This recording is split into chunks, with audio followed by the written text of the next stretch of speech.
इस दूसरे दृश्यांश में आपका स्वागत है बच्चों। मैं फिर से आपके सामने आने का साहस जुटा चुका हूं और आपको मैं यात्रा के साहित्यिक यात्रा के अगले पड़ाव की ओर ले चलता हूं।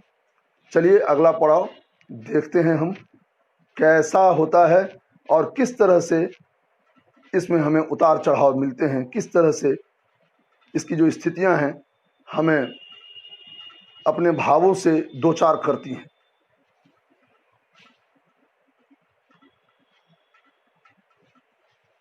जिस जमाने का यह लेख है या यूं कहिए कि संस्मरण है या यूं कहिए कि यह व्यंग्य लेखन है परसाई जी का, उस जमाने में समाज के सामने सिर्फ एक मुद्दा था और वह मुद्दा था किसी भी तरह से येन केन प्रकारेण, संस्कृत में बोलते हैं, किसी भी तरह से येन केन प्रकारेण, किसी भी तरह, आप अंग्रेजी में बोलें तो एनी हाउ, बाय हुक और बाय क्रू, जैसे भी हो वैसे किसी भी तरह से पैसा कमाना, धन कमाना। एक तो देश गुलाम था और उस गुलामी के दौर में भुखमरी बहुत ज्यादा थी, अंग्रेज शोषण करते थे। इस शोषण में खासकर भारतीयों की आत्मा को भी कुचला जाता था। भारतीयों को इतना दबाया सताया जाता था कि पूछे मत।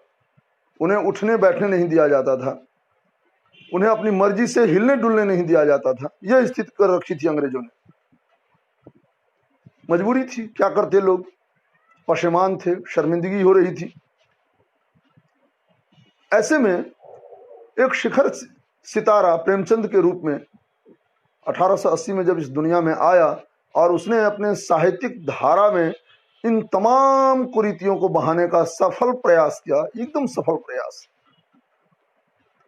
तब लगा किसी को कि अपने उपन्यासों के माध्यम से, अपनी कहानियों के माध्यम से, प्रेमचंद मूल तो उपन्यासकार हैं क्योंकि इनकी कहानियां भी लंबी होती हैं और औपन्यासिक कलेवर लिए हुए होती हैं। बहरहाल लोगों को लगा कि हाँ कोई तो है जो हमारी बात, हमारी भावनाओं की कदर करता है। और इन्होंने बहुत कुछ किया लेकिन समाज ने इन्हें कुछ नहीं दिया। इसी बात की चिढ़ है हरिशंकर परसाई जी को और इन्होंने इसीलिए यह रचना की, यह कृति लिखी और कहा, मैंने देखिए इन सभी पृष्ठों पर मैंने पाठ के निचोड़ डाल रखे हैं, समझ लीजिए, ठीक है ना, एकदम निचोड़ है। ये कहीं से आपको मैं बता दूं, आपको न यूट्यूब पर न कहीं गूगल पर कहीं भी जब मैटर आपको मिलेगा ही नहीं। ये मैंने खुद तैयार किया है, खुद लिखा है, ठीक, ताकि मैं आपको आराम से बता सकूं मौलिकता क्या होती है, मौलिक रूप में लेखन क्या होता है और सरल भाषा का प्रयोग करते हुए कठिन से कठिन बात को भी कैसे समझाने का प्रयास किया जा सकता है। यह समाज आलोचना करने से बाज नहीं आता परंतु कमियों के सुधार के प्रति उदासीन रहता है। अपने दोहरे चरित्र के कारण इसके कई आयाम बन जाते हैं और ये तथाकथित आयाम प्रत्येक व्यक्ति को अपनी पकड़ में रखने का प्रयास करते रहते हैं, चाहे कोई आम आदमी हो या प्रेमचंद जैसे विश्वविख्यात साहित्यकार। क्या कहा, यह समाज आलोचना करने से बाज नहीं आता। ये देखिए समाज क्या है, हमारा संगठन है, मनुष्यों का संगठन ही समाज कहलाता है। क्या करता है यह समाज, तो यह समाज कमियों के सुधार के प्रति उदासीन रहता है।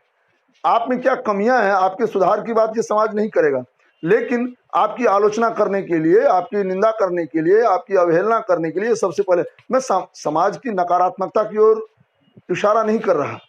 समाज अच्छे काम भी करता है, ऐसा नहीं है कि नहीं करता, लेकिन जब देखा जाए, जब आकलन किया जाता है तब हमें पता लगता है कि नहीं, अच्छे कार्यों की अपेक्षा अच्छे कार्यों के प्रति समाज उदासीन रहता है।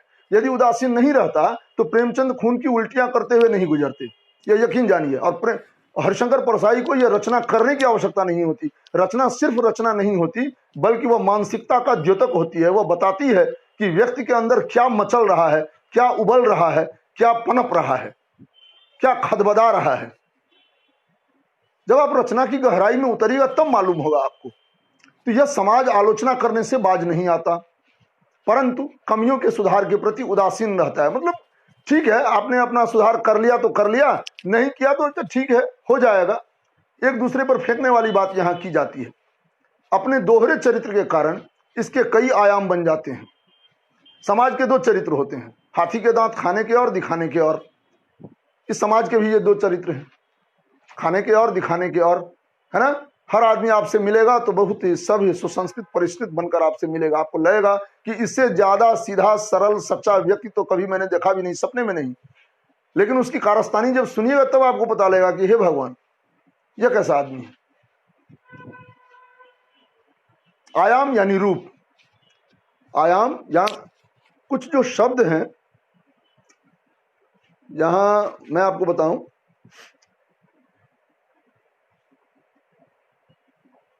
आयाम, आयाम यानी रूप होता है, ठीक है।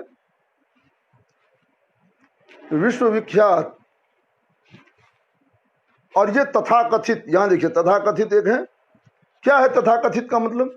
तथाकथित का मतलब होता है लोगों के कथनानुसार, जैसा कि लोग कहते हैं, किसी ने देखा नहीं लेकिन लोग कहते हैं, तथाकथित। तथा यानी जैसा होना चाहिए वैसा, कथित यानी कहा जाए, है ना। समाज के द्वारा जो कहा जाता है उसके अनुसार, समाज के अनुसार, समाज में जो किसी व्यक्ति के बारे में कोई धारणा पनपती है, उस धारणा के आधार पर, समाज में जो किसी के प्रति चर्चा परिचर्चा होती है उसके आधार पर, वही है तथाकथित, जैसा कि कहा जाता है, किसी ने देखा नहीं। बहरहाल आयाम, रूप, तथाकथित, जैसा कि कहा जाता है समाज में, विश्वविख्यात, विश्व में विख्यात। अपने दोहरे चरित्र के कारण इसके कई आयाम बन जाते हैं, जैसा कि मैं बोला। और ये तथाकथित आयाम, तथाकथित आयाम यानी रूप, ये जो होते हैं, प्रत्येक व्यक्ति को अपनी पकड़ में रखने का प्रयास करते हैं। इस समाज का ऐसा ही नियम है, आप इसमें आइएगा तो इसके बंधनों में आपको बंधना पड़ेगा, नहीं तो आपको दरकिनार कर दिया जाएगा। दरकिनार, किनारे में, दर जो है वो उर्दू का उपसर्ग है, और किनार यानी कि किनारे, दरकिनार, किनारे में, दर यानी में। चाहे कोई आम आदमी हो या प्रेमचंद जैसे विश्वविख्यात साहित्यकार, कोई भी हो, इससे फर्क नहीं पड़ता कि आप क्या करते हैं, लेकिन आपको किनारे कर दिया जाएगा।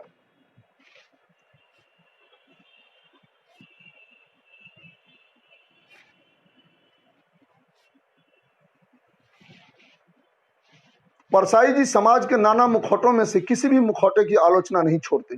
ये साफ शब्दों में कहते हैं कि जहां प्रेमचंद जैसे सरल व्यक्ति अपनी आत्मा और शरीर को सरलता एवं सादगी की एक ही डोर से बांधे रखते हैं, वहीं यह बहुरूपिया समाज न जाने अपने मुखौटों में कितनी परतें रखता है तथा कैसी कैसी बाजीगरी करता है। एक शब्द यहां आया, बाजीगरी, बहुरूपिया,